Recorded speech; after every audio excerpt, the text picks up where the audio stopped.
Hi friends, ఎలా ఉన్నారు అందరూ? Welcome to Saranya computers. ఈరోజు మనకి ఒక ల్యాప్టాప్ వచ్చింది, తోషిబా నో డిస్ప్లే అండి. అండ్ ప్యానల్ ఫుల్గా డ్యామేజ్ అయ్యాయి. ఈ ల్యాప్టాప్కి ఇంజిన్స్ పోయినా అలాగే వాడటం వల్ల కంప్లీట్ ప్యానల్స్ డ్యామేజ్ అయ్యాయి. ఇంజిన్స్ పోయిన వెంటనే రిపేర్ చేస్తే ఈ విధంగా డ్యామేజ్ అవ్వదు. ఇప్పుడు చూడండి, ప్యానల్స్ కూడా ఫుల్గా డ్యామేజ్ అయిపోయాయి. ఓకే, అసలు ప్రాబ్లం చెక్ చేశానండి. విఆర్ఎం సెక్షన్లో అంటే ప్రాసెసర్ సెక్షన్లో 19 వోల్ట్స్ లైన్లో రెజిస్టర్ హై వాల్యూ అయ్యి విఆర్ఎం సెక్షన్లో వోల్టేజ్ రావటం లేదు. నార్మల్గా రెజిస్టర్ 2 ohms ఉండాలి, బట్ 20 ohms చూపిస్తుంది. రెజిస్టర్ రీప్లేస్ చేశాను, డిస్ప్లే కూడా వచ్చింది.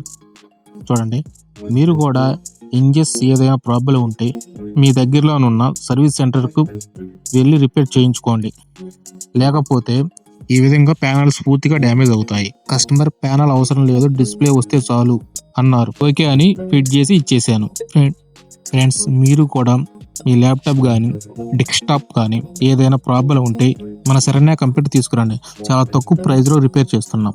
Okay friends, don't forget subscribe, like and comment. Thank you friends.